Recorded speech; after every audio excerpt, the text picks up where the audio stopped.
let's get into a discussion on an often misunderstood part of the Cimatron mold design process, the parting assembly and the layout part. We're going to explore the purpose of the layout part and the options it provides to easily manage the part locations. And then we'll also take a look at the work coordinate system and a few other functions too. Let's start by saying that a mold design is really just an assembly of parts. There are some sub-assemblies to organize the parts in, like the fixed side, movable side, but all of those assemblies share a common 0 point, which is going to be the dead center of the mold. And the Cimatron philosophy is that this is the point that does not move. All of the mold-based parts are going to center up on that. So as the mold base does not move, you need a way to arrange and adjust the position of the part or parts to be molded relative to mold center. And that is the basic purpose of the layout part. Cimatron provides a few default layout parts in inch and in metric units. These have basic functionality and they suit many circumstances, but it's also incredibly easy and useful to just create your own layout part for a job. By creating your own layout, you can position parts in any way you need to and have the full control to edit those positions later on. So let's jump into the software and take a look at working with layout parts. Most users probably start a new job using the Mold Design Wizard. This sets up the mold assembly structure and it can make a job folder. But if you notice, even here at this first step, you're already being asked to specify a layout for the job. Now, if you know how many parts the mold will be making, and you're familiar with the default layout parts, go ahead and select one. But if that information is up in the air, you're actually better off checking the box to create your own layout part. That's something we're going to show in the second example.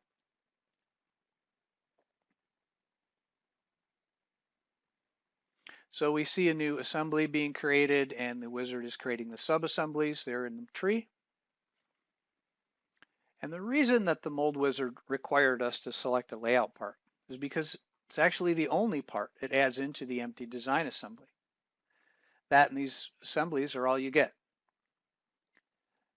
The parting subassembly is left as the active assembly. So let's talk about that for a minute. Unlike the other assemblies that hold mold components, the parting assembly is only designed to hold the parts to be molded. Parting is for doing quick split work. Parting is for designing shutoff surfaces and checking engineering changes. Sometimes these activities take a lot of thought, so you end up spending a good deal of time working in the parting assembly.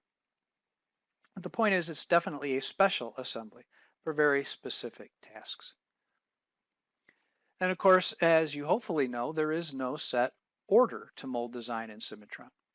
If the job is quoted and you know the size of the mold base that will be used, you can leave the parting assembly and add all of those mold parts right now. Now they will, as mentioned, all come in on the main mold center UCS.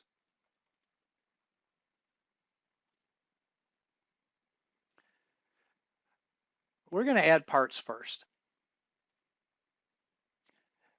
This first example part is read in from a step file. Now the only reason I opened it up on its own is because I want to point out in the part where the only UCS it has is. Because the part coordinate system, this UCS, has a bearing on what we talk about next. Let's close that. Because to add parts into the parting assembly, you always use the load work function. This function copies the part into a work file where shrink and other molding features can be added on top of the original customer data.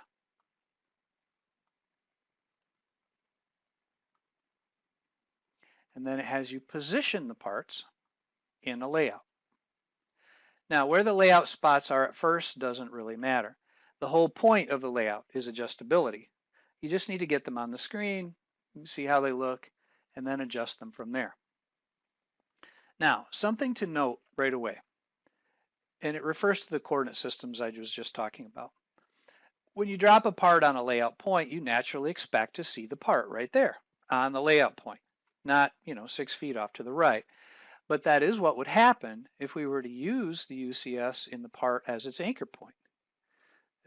In this example, the UCS was nowhere near the part, and that's really a common scenario, especially in automotive work.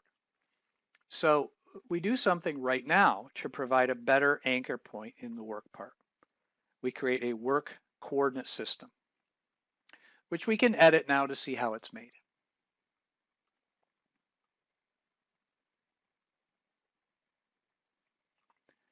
So works UCS is nothing more than a coordinate system that we're making at the dead center of the part's bounding box. And the work CS is made in the part, and its one and only purpose is to serve as the anchor point to the layout. That's all it does. But you have complete control over where on the part it's made. It doesn't have to be at the part dead center, of course. You can pick other points, or you can use the optional steps to tilt or rotate this UCS, which in turn tilts or rotates the part on the mold layout. For now though, I'm just going to prove the work CS at part center and get back to talking about the layout.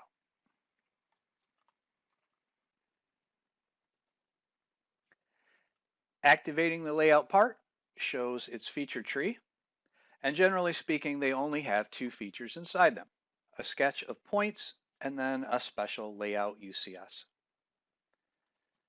It's the sketch that provides the adjustability. By editing the sketch, the layout UCS will move. In this particular layout part, however, we see that the dimensions are linked to the setup table, and that's pretty common in the default layout parts. So in these you don't edit the sketch directly, you have to edit them from the setup screen. Setup, of course, just provides a central place to change the dimensions without having to know where the sketch is that you want to edit. The distance can be set to anything, but the angle field is tied to a drop-down list of common angles. So those new numbers then go into the sketch, which moves the layout UCS, which has to move the parts. And actually, that's not all that moves with the layout. If you had the load work function, add parting surface parts, those two are going to be tied to the same layout points, so those two will move and rotate when the parts do, which is pretty important. So the sketch points are what control the location of the layout points in X and Y, but the layout UCS itself has options in it too. And if you edit the feature, you're going to see that there are 4 adjustments possible: moving the entire layout in Z, or adding a rotation along X, Y, or Z. The rotation here is not the same as rotating the sketch like we just did. The sketch angle rotated the whole layout in relation to mold center. A rotation angle here just turns each part around its particular layout point, which is good to have, but a common question we get is, how do you control each part individually? What isn't very apparent when you're editing the layout UCS feature is that the screen boxes are global, so those work on all of the layout UCS together. To work on only one location, you have to know to click that particular layout UCS. So that reveals the same controls, but only for this one spot, which means I can turn this one part while not turning the other one.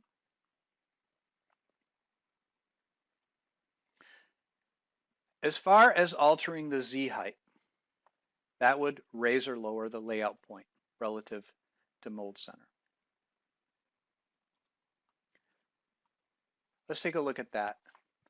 Because one position now has a local control, I'll actually have to add that in twice. So having to adjust the Z value is really a common thing.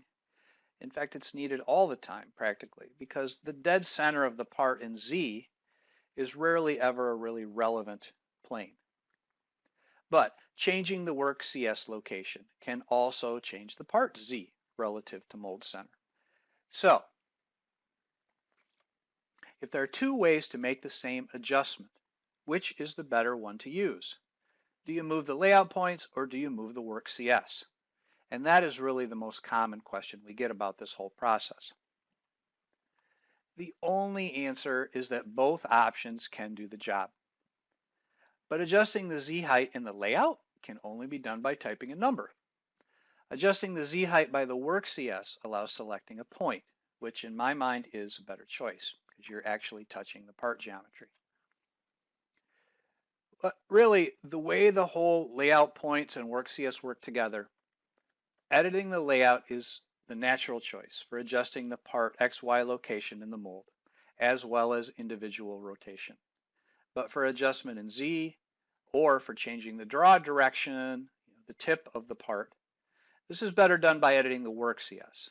So that's kind of what I would recommend as the basic rule of laying out parts. Let's make a couple more adjustments here. In this case, I'm getting things organized about how I want, but I do need room for a runner system.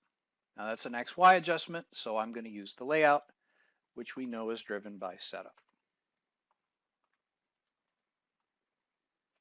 And then I do want to adjust the Z because this part has kind of a main flat on the part. That's going to be mold parting line. So I want it on the mold base parting line.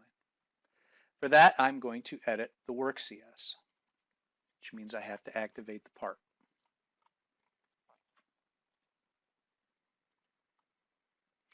Now, I did say that when editing the work CS, you could select a point.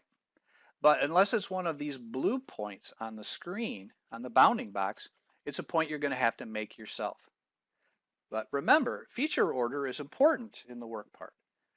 Be sure that this new point that you make, if you haven't prepped it before this, resides higher up in the feature tree than the work CS, or else you won't see it when editing the work CS.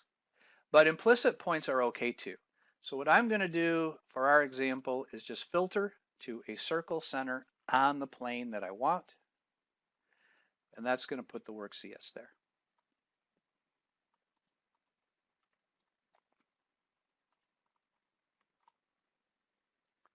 Now my main parting line and my mold base parting line are dead even, and that's what I wanted.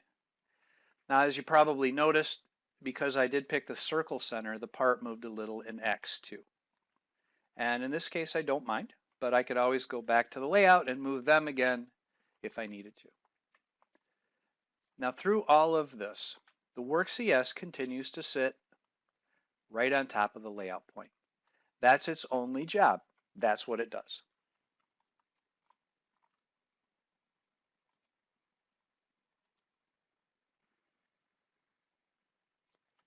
Now let's create another project. And again, we have to choose a layout part. Even if the job is just a single cavity, the layout part still has its purpose. It still gives you the adjustability to move that one part around relative to mold center. This time though, I don't want to use a system layout part. I'm just going to create my own.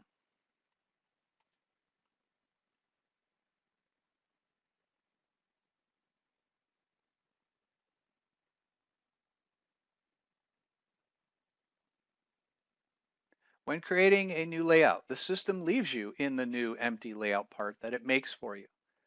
And I know that the only two features I really need to make are a sketch and some UCS. So the sketch is like any other type of sketch. You can use symmetry lines if you want to, or you can make some points and align them, or choose not to do that. It all really depends on what kind of relationships you want between the part locations.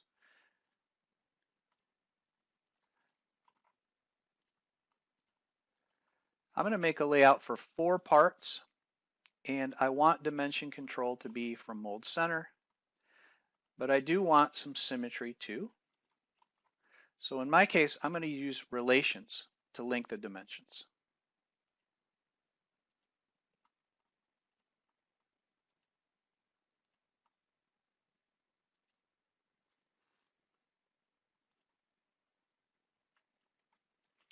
If I want to try that out, I can put in a few different dimensions here.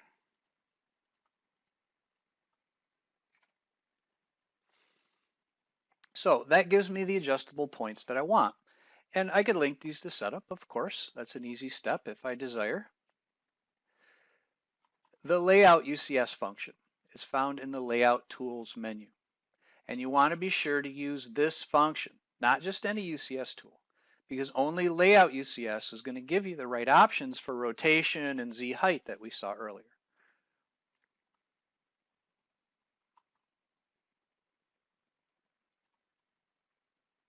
The Layout UCS gets a number in the name, but you know you can name these anything you want to, so cavity 1, cavity 2, sometimes I like to do that.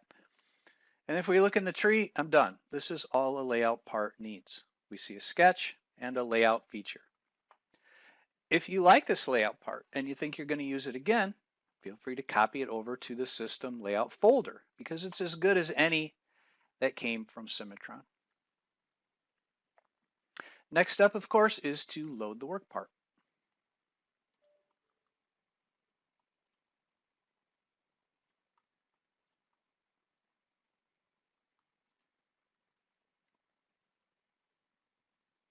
And like before, we're going to drop the part on the layout points.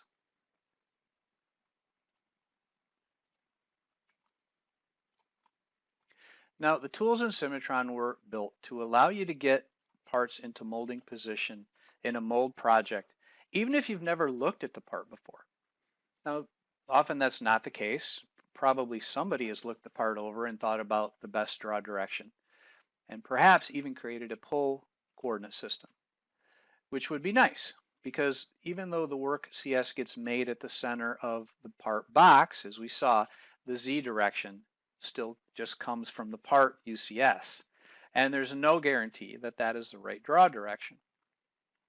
So in this case, I'm going to assume that no one has prepped the part at all. And I know that the part tilt is definitely wrong per the mold center.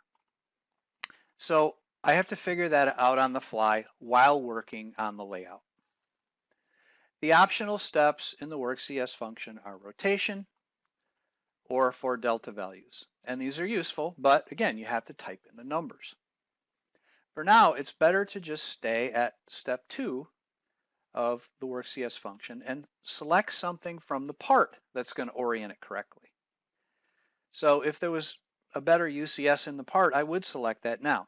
But we also have the typical Cimatron vector arrow. And that vector is setting the Z positive direction.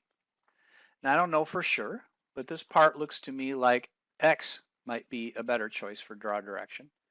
So that's what I'm going to try.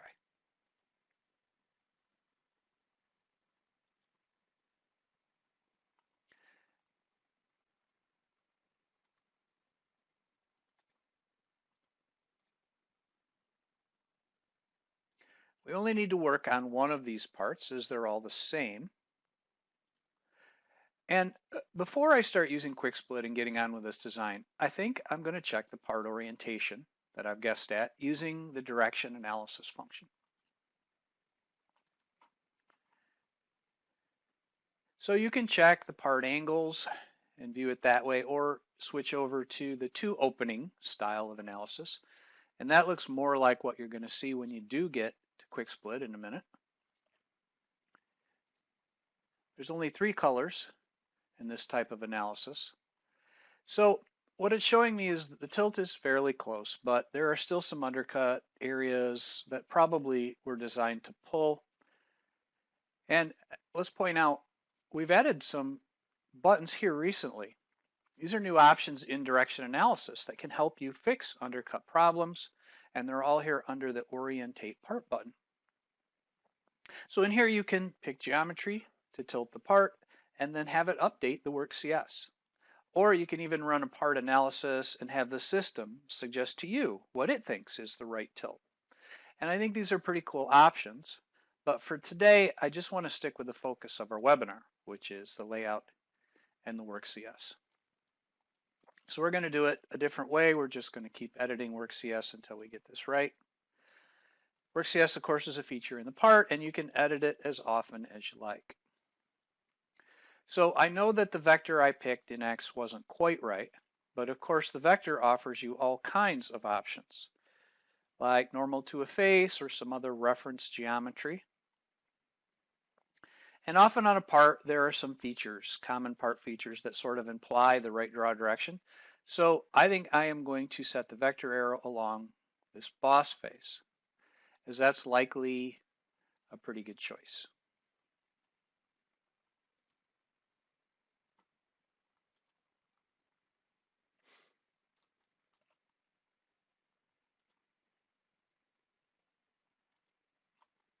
Now if I go back into direction analysis, I'm seeing a much better result.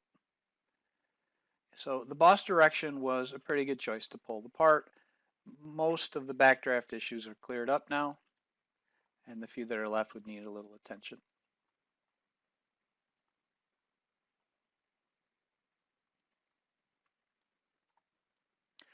So of course, all that picking the vector arrow really does, though, is it sets the Z direction of the work CS. It's still at the center of the bounding box. So to finish the part orientation, again, you have the same two choices. Should you adjust the work CS or should you adjust the layout? I don't like the current XY of the bounding box that we're at. And I'm going to fix that by adjusting the work CS, because it exists inside the part.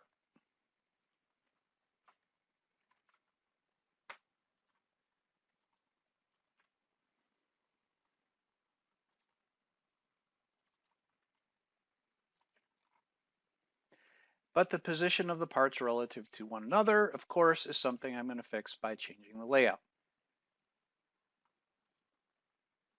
If the parts are going to sit horizontally like this, I definitely need some more room between them, which means editing the layout sketch. That looks better. And I do think I'd like to turn two of the parts. That should make parting surfaces an easier shape to make. So that means editing the layout UCS.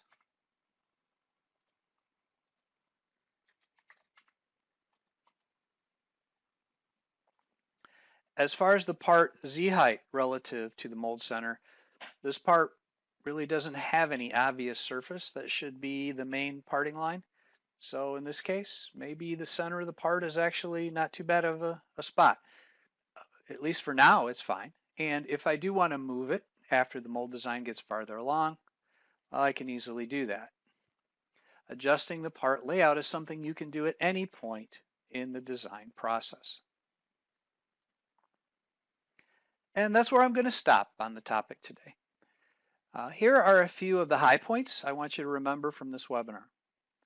1, the mold center of the assembly itself does not change. And that's why we have to adjust where the parts sit in the assembly. Also, it's really easy to make a layout part for any arrangement or number of cavities that you're going to have.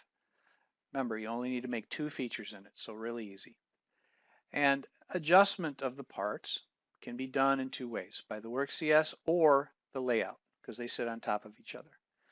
But remember, only the work CS allows you to reference geometry directly in the part. So that's the one that you typically use if you want to change the draw direction of the part.